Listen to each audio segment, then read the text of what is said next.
अभी अभी खुशी कक्कर और रोशन रोही का एक स्टेज शो काफ़ी तेज़ी से वायरल हो रहा है भाई लोग। चलिए तो मैं पहले आप लोगों को स्टेज शो थोड़ा सा दिखाता हूं जो कि सोशल मीडिया पर काफ़ी तेज़ी से वायरल हो रहा है। चलिए तो वीडियो को शुरू करते हैं भाई लोग।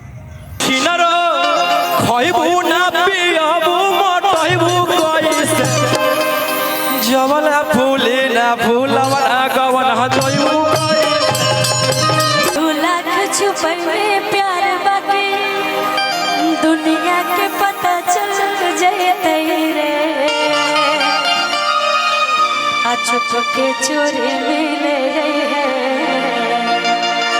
तो भाई लोग मुंबई जाने से पहले रोशन रोही और खुशी कक्कर का ये स्टेज शो जो कि काफ़ी तेज़ी से यानी वायरल हो रहा था सोशल मीडिया पर, तब मैंने सोचा क्यों ना आप लोगों को दिखाता चलूँ। तो भाई लोग ऐसे ही मगही के ये जो सिंगर है काफ़ी ज़्यादा मशहूर है और खेसारी भैया का गुरु मानता है ये सिंगर, जो कि खेसारी भैया से ऊपर बढ़ने का कोशिश नहीं करता है, सिर्फ गुरु ही मानता है खेसारी लाल यादव। खेसारी लाल यादव के संग काफ़ी ज़्यादा स्टेज शो है और स्टेज पर भी खेसारी लाल यादव को यानी खेसारी भैया को और मान सम्मान देता रहता है। तो आप अगर रोशन रोही के फैन है, खेसारी भैया के फैन है तो वीडियो को लाइक, चैनल को सब्सक्राइब जरूर करिएगा।